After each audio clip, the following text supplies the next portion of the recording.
বিকেলে বাজার করে ফিরে এসে দেখি ঘরের আলো নেই। লোডশেডিং। আমি চিৎকার করে ছেলেকে ডাকলাম, মা এদিকে এসো। কি তার গলার আওয়াজ খাবার ঘর থেকে আসছে। সেদিকে গিয়ে অবাক, সারা ঘরে মোমবাতি জ্বলছে, টেবিলে সুন্দর করে খাবার সাজানো, ফুল রাখা। কি ব্যাপার? আজ কি দিন? আমি হেরে গিয়ে বললাম। কোনো বিশেষ দিন না গিয়ে আমার হাত ধরে চেয়ারে বসাল। আমি শুধু তোমার জন্য কিছু স্পেশাল করতে চেয়েছি। খুব সুন্দর হয়েছে। আমি মুগ্ধ হয়ে তাকালাম। কিন্তু এত কষ্ট করার দরকার ছিল না গিয়ে। এটা কষ্ট না মা। ইসে আমার উল্টো দিকে বসল। এটা ভালোবাসা। একজন স্বামী তার স্ত্রীর জন্য যা করে গিয়ে। স্বামী স্ত্রী? আমি তাকে প্রশ্ন করে তাকালাম। হ্যাঁ মা। সে মোমবাতির আলো আমার দিকে তাকাল। আমি চাই আমাদের রিলেশনটা এভাবেই হোক। আমি তোমার জন্য রোমান্টিক ডিনার করব, তোমাকে সারপ্রাইজ দেবগু। কি বলছিস তুই? মা, আমি তোমাকে ভালোবাসি। আমি চাই তুমি আমার স্ত্রী হও। কি মোমবাতির শিখা কাঁপছিল, আর আমার হৃদয়ও। দেখো আমরা কতই না সুন্দর দেখাচ্ছি একসাথে। কি তার চোখে মোমের আলো প্রতিফলিত হচ্ছিল। এই গল্পটি সম্পূর্ণ শুনলে আপনাদের পানি অটোমেটিক বের হয়ে যাবে। যত দ্রুত সম্ভব হাতের কাছে টিস্যু নিয়ে বসে পড়ো। বিছানার চাদর যেন নষ্ট না হয় সেটা সম্পূর্ণ খেয়াল রাখার অনুরোধ জানিয়ে গল্পটি এখন শুরু করব। তার আগে সর্বশেষ অনুরোধ, দয়া করে এমন পানি বের করার গল্প নিয়মিত শুনতে আমাদের চ্যানেলটি সকলেই সাবস্ক্রাইব করুন। ধন্যবাদ। হ্যালো বন্ধুরা, আমার নাম মিন্তি দাস। আমার বয়স ৪৪ বছর। আমার স্বামীর নাম রবিন দাস, বয়স ৪৬ বছর। আমাদের ২ সন্তান, ঋতিক আর প্রিয়া। ঋতিক ২১ বছর বয়সী, ইউনিভার্সিটিতে পড়ে। প্রিয়া ১৪ বছর বয়সী, স্কুলে যায়। মা, তুমি কি ভাবছ? ঋতিক আমার মুখের দিকে তাকিয়ে বলল। আমি তার কথায় চমকে উঠলাম। কিছু বুঝে উঠতে পারছিলাম না। আমার নিজের ছেলে আমার সাথে এভাবে কথা বলছে। তুই কি বলছিস? আমি তোর মা গু। আমি জানি মা গু। সে আমার হাত নীল। কিন্তু দেখো বাবা কতদিন ঘরে নেই। ব্যবসার কাজে সারাক্ষণ বাইরে থাকেন। তোমার কি ভালো লাগে না? আমি তার হাত ছাড়িয়ে নিলাম। কি ভালো লাগে না? এভাবে একা একা থাকতে? কুশে আমার দিকে এগিয়ে এলো। আমি দেখি তুমি সারাক্ষণ কাজ করো। নিজের জন্য কোনো সময় নেই, কোনো আনন্দ নেই গু। আমার আনন্দ তোদের মধ্যেই গু, আমি বললাম। কিন্তু তুমি কি সত্যিই খুশি? ঋতিক প্রশ্ন করল। দেখো মা, আমি বড় হয়ে গেছি। আমি বুঝি। বাবা তোমাকে সময় দেয় না, তোমার সাথে রোমান্টিক কিছু করে না গি। আমি হকচকিয়ে গেলাম। তুই কি বলছিস? আমি শুধু বলছি আমি তোমার যত্ন নিতে চাই, তোমাকে খুশি রাখতে চাই। সে মোমবাতির শিখার দিকে তাকাল। দেখো আজ আমি তোমার জন্য কত সুন্দর পরিবেশ তৈরি করেছি গি। সত্যি বলতে পরিবেশটা অসাধারণ হয়েছিল। কিন্তু এই পরিস্থিতি আমাকে অস্বস্তিতে ফেলে দিয়েছিল। ঋতিক, তুই কি বলতে চাইছিস সেটা আমি বুঝছি না গি। মা, আমি চাই তুমি আমার প্রেমিকা হও, সে স্পষ্ট করে বলল। আমার মাথা ঘুরে গেল। কি? হ্যাঁ মা, আমি তোমাকে ভালোবাসি। শুধু মা হিসেবে না, একজন নারী হিসেবেও গি। আমি চেয়ার থেকে উঠে দাঁড়ালাম। ঋতিক, তুই কি বলছিস? মা বসো, শুনো আমার কথা। সে আমার হাত ধরার চেষ্টা করল। আমি জানি এটা অস্বাভাবিক লাগছে, কিন্তু ভেবে দেখো, আমি তোমাকে কতটা ভালোবাসি। তোমার সব চাহিদা আমি পূরণ করতে পারি। তুই কি পাগল হয়ে গেছিস? আমি চিৎকার করলাম। আমি তোর মা, তুই আমার ছেলে। কিন্তু মা দেখো আমরা কত সুন্দর দেখাচ্ছি একসাথে। কুইসে টেবিলের ওপাশে দাঁড়াল। আমি তোমার চেয়ে শুধু ২১ বছরের ছোট। এটা কোনো বড় ব্যাপার না গি। আমি তার দিকে অবিশ্বাসের চোখে তাকালাম। ঋতিক, তুই কি বলছিস সেটা কি বুঝতে পারছিস? আমি সব বুঝতে পারছি মা। সে খুব শান্ত গলায় বলল। আমি শুধু চাই আমরা দুজন খুশি থাকি গু। হঠাৎ করে ঘরের লাইট জ্বলে উঠল। লোডশেডিং শেষ হয়েছে। আলোতে আমি ঋতিকের মুখের দিকে তাকালাম। তার চোখে একটা অদ্ভুত চকচকানি। ঋতিক, তুই ঠিক আছিস? আমি চিন্তিত হয়ে জিজ্ঞেস করলাম। আমি একদম ঠিক আছি মা। সে হাসল। আমি শুধু তোমাকে একটা সারপ্রাইজ দিতে চেয়েছিলাম গু। এবার আমি বুঝতে পারলাম। হঠাৎ করেই আমার মনে পড়ে গেল, কাল রাতে ঋতিক একটা বই পড়ছিল। সেটা ছিল সাইকোলজি নিয়ে। সে বলেছিল ইউনিভার্সিটিতে তাদের একটা প্রজেক্ট আছে। ঋতিক, আমি তার দিকে সন্দেহের চোখে তাকালাম। তুই কি আমার সাথে কোনো এক্সপেরিমেন্ট করছিস? সে হেসে ফেল। মা, তুমি কত চালাক। হ্যাঁ, এটা আমার সাইকোলজির একটা প্রজেক্ট। আমাকে দেখতে হবে মানুষ অপ্রত্যাশিত পরিস্থিতিতে কেমন রিয়াক্ট করে কি। আমি স্বস্তির নিঃশ্বাস ফেললাম। তুই আমার হার্ট অ্যাটাক করিয়ে দিয়েছিলি। শরীমা উসে আমার কাছে এসে আলিঙ্গন করল। কিন্তু তুমি দেখেছ তোমার রিয়াকশন কত স্বাভাবিক ছিল। তুমি সাথে সাথেই বুঝতে পেরেছিলে যে এটা ঠিক না গি। তুই কিন্তু আমাকে খুব ভয় পাইয়ে দিয়েছিলি গু। আমি তার পিঠে চাপড় দিলাম। আসলে এই পুরো সেট করতে আমার অনেক সময় লেগেছে কি। সে মোমবাতিগুলোর দিকে ইশারা করল। কিন্তু এটা আমার প্রজেক্টের জন্য খুবই দরকার ছিল। আমি চারদিকে তাকালাম। সত্যিই সে অনেক পরিশ্রম করেছে। তো এখন কি হবে? এখন আমি আসল সারপ্রাইজ দেব। সে রহস্যজনক হাসি দিল। আর কি সারপ্রাইজ? আসলে আজ তোমার জন্মদিন, কুশে বলল। আমি চমকে গেলাম। কি? আমার জন্মদিন তো আরও 2 দিন পরে। না মা, আজই তোমার জন্মদিন। তুমি ভুলে গেছ। কুশে ক্যালেন্ডারের দিকে ইশারা করল। আমি ক্যালেন্ডারের দিকে তাকালাম। সত্যিই আজ আমার জন্মদিন। আমি সম্পূর্ণ ভুলে গিয়েছিলাম। তাই আমি তোমার জন্য এই সুন্দর ডিনার সেট আপ করেছি, কুশে বলল। আর সেই সাইকোলজি প্রজেক্টটাও সত্যি। দুটো কাজ একসাথে করে ফেলেছি। তুই সত্যিই খুব চালাক। আমি হেসে বললাম। কিন্তু আমাকে এত ভয় পাওয়ানোর দরকার ছিল? শরীমা, কিন্তু আমার প্রফেসর বলেছেন রিয়েল রিয়াকশন চাই। তাই আমাকে একটু এক্সট্রিম সিচুয়েশন ক্রিয়েট করতে হয়েছিল। এমন সময় দরজার কলিং বেল বাজল। কে এসেছে এত রাতে? আমি জিজ্ঞেস করলাম। আসল সারপ্রাইজ ঋতিক দরজার দিকে দৌড়ে গেল। দরজা খুলে দেখি রবিন দাঁড়িয়ে আছে। আমার স্বামী। রবিন, তুমি এখন এলে কেমন করে? Happy birthday. তিনি আমাকে ফুলের তোড়া দিলেন। ঋতিক আমাকে ফোন করে বলেছিল আজ তোমার জন্মদিন গু। কিন্তু তোমার তো কাজ ছিল। কাজ কাজ থাকুক। স্ত্রীর জন্মদিন বেশি জরুরি কি? তিনি আমাকে জড়িয়ে ধরলেন। এমন সময় প্রিয়াও এসে হাজির। মা, হ্যাপি বার্থডে। সে আমাকে একটা বট কেক দিল। তোরাও জানতি? ঋতিক দাদা আমাদের সবাইকে প্ল্যান করতে বলেছিল। প্রিয়া খুশিতে লাফাতে লাগল। কিন্তু মা, ঋতিক দাদা তোমাকে কি বলেছিল যে তুমি এত ভয় পেয়েছিলে? আমি ঋতিকের দিকে তাকালাম। সে চোখ টিপে দিল। কিছু না। তোর দাদা আমাকে একটু ভয় দেখিয়েছিল। আমি হেসে বললাম। আচ্ছা মা, এবার খাওয়া দাওয়া করি। রবিন বলল। ঋতিক বলেছে সে তোমার জন্য স্পেশাল খাবার রান্না করেছে।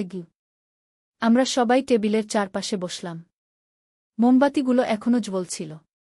পুরো পরিবেশটা সত্যিই রোমান্টিক। ঋতিক, তুই সত্যিই অসাধারণ ব্যবস্থা করেছিস। রবিন প্রশংসা করল।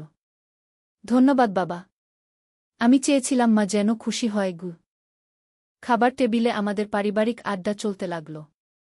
কিন্তু আমার মন থেকে ঋতিকের সেই কথাগুলো যাচ্ছিল না। যদিও সে বলেছে এটা তার প্রজেক্টের জন্য ছিল, কিন্তু কোথায় যেন একটা সংশয় রয়ে গেছে। খাওয়ার পর রবিন আর প্রিয়া তাদের ঘরে চলে গেল। ঋতিক আমাকে সাহায্য করল থালা বাসন পরিষ্কার করতে। ঋতিক, আমি তাকে জিজ্ঞেস করলাম। তুই আজ যা বলেছিলি সেটা সত্যিই শুধু প্রজেক্টের জন্য? সে একটু থেমে গেল। কেন মা? তোমার কি মনে হয় আমি সত্যি সেরকম কিছু ভাবি? না, তা না। কিন্তু তোর কথা বলার ধরনটা। মা, আমি একটা অভিনেতা হতে চাই। সে হঠাৎ বলল। তাই আমি অভিনয় করতে শিখছি। আজ সেটাই প্র্যাকটিস করছিলাম। সত্যি? হ্যাঁ মা। আমি ঠিক করেছি আমি থিয়েটার করব। ইউনিভার্সিটিতে আমাদের নাটকের দল আছে। এবার আমার মন থেকে সব সংশয় দূর হয়ে গেল। আমার ছেলে একটা শিল্পী হতে চায়। এটা ভালো কথা। তাহলে তুই অভিনয় শিখছিস? হ্যাঁ। আর সেজন্যই আমি বিভিন্ন রোল প্র্যাকটিস করি। আজ আমি একটা মানসিক বিকারগ্রস্ত চরিত্র প্র্যাকটিস করছিলাম। ও আচ্ছা। তাহলে তো ভালো। মা, তুমি কিন্তু খুব ভালো অভিনয় করেছ। তোমার রিয়াকশন একদম ন্যাচারাল ছিল। আমি হাসলাম। তার মানে আমারও অভিনয়ের প্রতিভা আছে? অবশ্যই মা। তুমি চাইলে আমাদের সাথে থিয়েটার করতে পারো। না রে, এই বয়সে নতুন কিছু শেখা মুশকিল। কিছুই মুশকিল না মা। ইচ্ছা থাকলেই হয়। আমরা থালাবাসন পরিষ্কার করে ফেললাম। ঋতিক তার ঘরে চলে গেল। আমি আমার ঘরে গিয়ে দেখি রবিন বিছানায় শুয়ে আছে। আজকে ঋতিক তোমাকে কি সারপ্রাইজ দিয়েছিল? তিনি জিজ্ঞেস করলেন। কিছু না। সে শুধু আমার জন্মদিনের জন্য একটা সুন্দর ডিনার প্রস্তুত করেছিল। ও আচ্ছা। আমি ভাবছিলাম তুমি কেন এত চিন্তিত দেখাচ্ছিলে গু। না কিছু না। আমি শুধু অবাক হয়েছিলাম রবিন আর কিছু বললেন না। তিনি ঘুমিয়ে পড়লেন। কিন্তু আমার ঘুম আসছিল না। আজকের ঘটনা আমার মনে বারবার ঘুরছিল। ঋতিকের কথাগুলো, তার অভিব্যক্তি, সব কিছুই এতটা রিয়েল লেগেছিল। একজন ছেলে তার অভিনয়ে এতটা পারদর্শী হতে পারে? পরের দিন সকালে আমি ঋতিকের ঘরে গেলাম। দেখি সে তার বইপত্র নিয়ে পড়ায় মন দিয়েছে। ঋতিক, তোর ইউনিভার্সিটিতে কি পড়ছিস? সাইকোলজি। আর পাশাপাশি থিয়েটার। তুই কোন ধরনের নাটকে অভিনয় করিস? বিভিন্ন ধরনের। Comedy, tragedy, psychological drama. Psychological drama? হ্যাঁ। যেখানে মানুষের মানসিক অবস্থা নিয়ে কাজ করা হয়। আমি বুঝতে পারলাম। তাহলে কাল রাতে সে সত্যিই অভিনয় করছিল।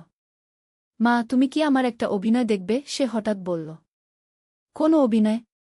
আমি যে নাটকে অভিনয় করব সেটার একটা অংশও। ঠিক আছে ঋতিক উঠে দাঁড়াল। তার সম্পূর্ণ চেহারা বদলে গেল। তার মুখের অভিব্যক্তি, কণ্ঠস্বর, সব কিছুই অন্যরকম হয়ে গেল। সে একটা ভিন্ন চরিত্রে অভিনয় করতে লাগল। একটা বৃদ্ধ মানুষের চরিত্র। তার অভিনয় দেখে আমি অভিভূত হয়ে গেলাম। দারুণ, আমি হাততালি দিলাম। তুই সত্যিই খুব ভালো অভিনয় করিস। ধন্যবাদ মা। আমি প্রতিদিন প্র্যাকটিস করি। এবার আমার পুরোপুরি বিশ্বাস হল যে কাল রাতে সে শুধুমাত্র অভিনয় করছিল। দিন কয়েক পরে ঋতিক তার প্রজেক্টের রিপোর্ট নিয়ে এলো।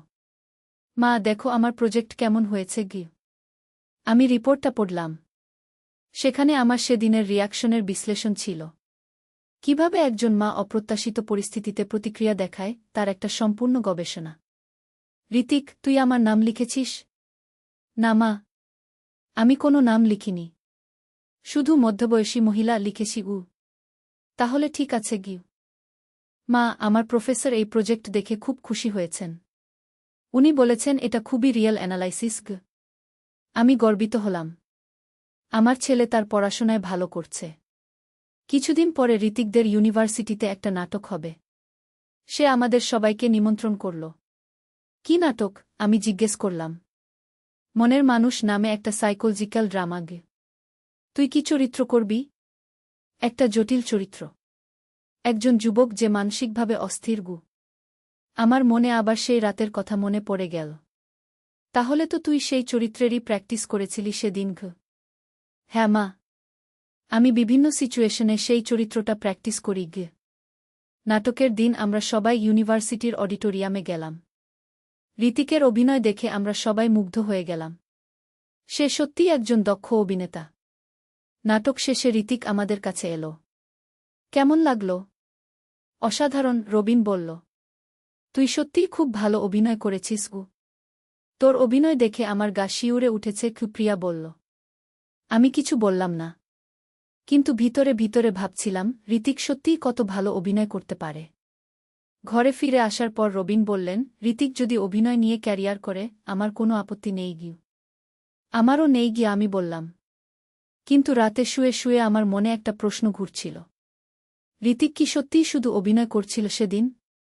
নাকি তার মনের কোথাও সত্যিই এরকম কিছু চিন্তা ছিল? পরের দিন আমি ঋতিকের সাথে একা কথা বলার সুযোগ খুঁজছিলাম। সুযোগ পেলাম বিকেলে, যখন সে বাগানে বসে বই পড়ছিল। ঋতিক, আমি তার পাশে বসলাম। আমি তোর সাথে একটা কথা বলতে চাই। বলো মা। তুই যেদিন আমার জন্মদিনে সেই অভিনয় করেছিলি। হ্যাঁ। তুই কি সত্যিই শুধু অভিনয় করছিলি? ঋতিক আমার দিকে তাকাল।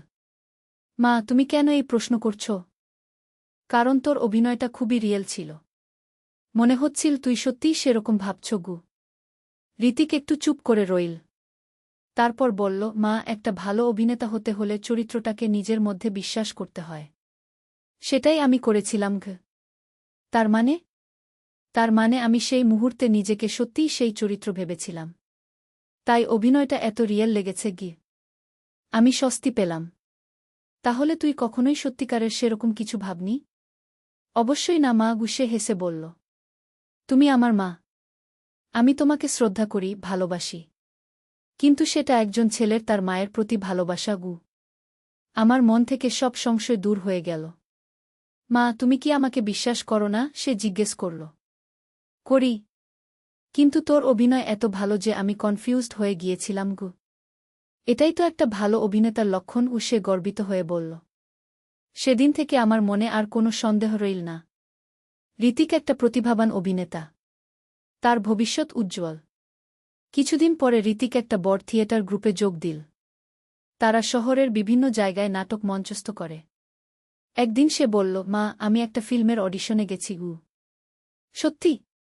কেমন হয়েছে? ভালোই হয়েছে। পরশু ফলাফল জানাবে গু। দুদিন পর ঋতিক খুশি হয়ে ঘরে এলো।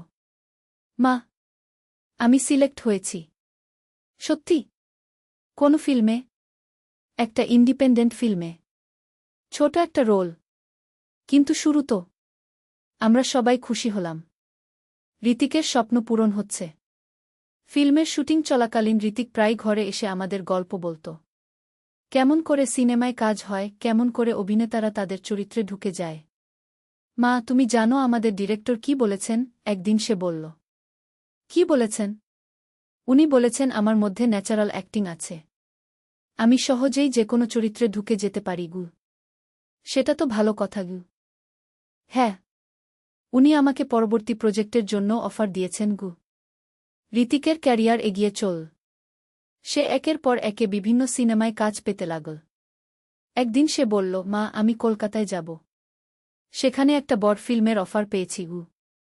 কতদিনের জন্য? 3 মাস গু। আমার মন খারাপ হয়ে গেল। ঋতিক এত দূরে চলে যাবে। চিন্তা করো না মা। আমি নিয়মিত ফোন করব, সে আমাকে সান্ত্বনা দিল। ঋতিক কলকাতা চলে গেল। প্রতিদিন ফোন করে আমাদের খবর নিত। একদিন সে ফোনে বলল, মা, আমার একটা সুখবর আছে গু। কি খবর? আমি একটা জাতীয় পুরস্কারের জন্য মনোনীত হয়েছি গু। সত্যি? কোন পুরস্কার? সর্বোত্তম নবীন অভিনেতার পুরস্কার গু। আমরা সবাই অত্যন্ত খুশি হলাম। আমার ছেলে এত বড় সম্মান পেয়েছে। পুরস্কার বিতরণী অনুষ্ঠানের দিন আমরা সবাই কলকাতা গেলাম। ঋতিক সত্যিই পুরস্কার পেল। মঞ্চে দাঁড়িয়ে সে যখন তার ধন্যবাদ বক্তব্য দিল, তখন আমার চোখে জল এসে গেল। আমার ছেলে আজ এত বড় শিল্পী। আমি আমার পরিবারের কাছে কৃতজ্ঞ, সে বলল। বিশেষ করে আমার মায়ের কাছে, যিনি আমার প্রথম দর্শক ছিলেন গু। অনুষ্ঠান শেষে আমরা ঋতিকের সাথে ডিনার করলাম। সে আমাদের তার ভবিষ্যৎ পরিকল্পনার কথা বলল। আমি এখন বলিউডে কাজ করার অফার পেয়েছি, সে বলল। তাহলে তো খুব ভালো গু, রবিন বলল। হ্যাঁ। কিন্তু তার জন্য আমাকে মুম্বাই যেতে হবে গে। আমার মন আবার খারাপ হয়ে গেল। ঋতিক আরও দূরে চলে যাবে। মা, চিন্তা করো না। আমি যেখানেই থাকি তোমাদের কাছেই থাকব, সে আমার হাত চেপে ধরল। ঋতিক মুম্বাই চলে গেল। এবারও প্রতিদিন ফোন করত। আস্তে আস্তে সে বলিউডেও প্রতিষ্ঠিত হয়ে গেল। একদিন সে ফোনে বলল, মা, আমি বিয়ে করব গু। সত্যি? মেয়েটা কে? সুমিত্রা। একজন অভিনেত্রী। আমার কোস্টার। কবে বিয়ে? পরের মাসে। তোমরা সবাই আসবে গু। ঋতিকের বিয়েতে আমরা সবাই মুম্বাই গেলাম। সুমিত্রা খুব ভালো মেয়ে। আমাদের সাথে খুব ভালো ব্যবহার করল। বিয়ের পর ঋতিক আরও ব্যস্ত হয়ে পড়ল। কিন্তু তবুও নিয়মিত ফোন করত। 1 বছর পর সুমিত্রা মা হল। ঋতিকের একটা সুন্দর মেয়ে হল। মা, তুমি দাদিমা হয়েছ। ঋতিক খুশিতে ফোন করল। আমি খুশিতে কেঁদে ফেললাম। আমার নাতনি হয়েছে। মেয়েটার নাম কি রাখবে? আমি জিজ্ঞেস করলাম। তুমি একটা নাম বলো। আমি ভেবে বললাম, রিয়া গু। খুব সুন্দর নাম। রিয়াই রাখব গু। এভাবে দিন চলে যেতে লাগল। ঋতিক একজন সফল অভিনেতা হল। তার অনেক ফ্যান হল। কিন্তু সে কখনোই আমাদের ভুলল না। প্রতি বছর আমার জন্মদিনে সে বাড়িতে আসত। আর সেই প্রথম জন্মদিনের গল্প বলে আমাদের হাসাত। মা, তুমি কি মনে আছে সেদিন তোমার কি অবস্থা হয়েছিল? সে হেসে বলত। আমার তো হার্ট অ্যাটাক হয়ে যাওয়ার জোগাড় হয়েছিল ও আমি হেসে বলতাম। কিন্তু সেটাই আমার অভিনেতা জীবনের শুরু, সে বলত। আজ ঋতিকের বয়স ৩৫। সে একজন প্রতিষ্ঠিত অভিনেতা। তার নিজের প্রোডাকশন হাউস আছে। সুমিত্রার সাথে খুব সুখে আছে। রিয়া এখন ১৪ বছর বয়সী। কিন্তু যখনই আমি সেই রাতের কথা মনে করি তখনও একটু কেঁপে উঠি। ঋতিকের অভিনয় সত্যিই কত রিয়েল ছিল। একজন মা হিসেবে আমি কত ভয় পেয়েছিলাম। কিন্তু আজ আমি গর্বিত। আমার ছেলে একজন সফল মানুষ।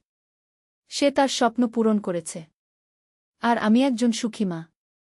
গল্পের শেষে এসে আমি বুঝতে পারি জীবনে কত রহস্য, কত চমক লুকিয়ে আছে। একটা সাধারণ জন্মদিনের রাত থেকে শুরু হয়ে একটা সফল জীবনের গল্প। ঋতিক আজও বলে, মা, তুমি আমার প্রথম দর্শক। তোমার সামনেই আমার প্রথম অভিনয়। আমি হেসে বলি, সেটা ছিল আমার জীবনের সবচেয়ে ভয়ের অভিনয়। এভাবেই আমাদের পরিবারের এই রহস্যময় গল্প শেষ হয়। যেটা শুরু হয়েছিল একটা ভয়ের মধ্য দিয়ে শেষ হলো অনেক খুশির মধ্য দিয়ে।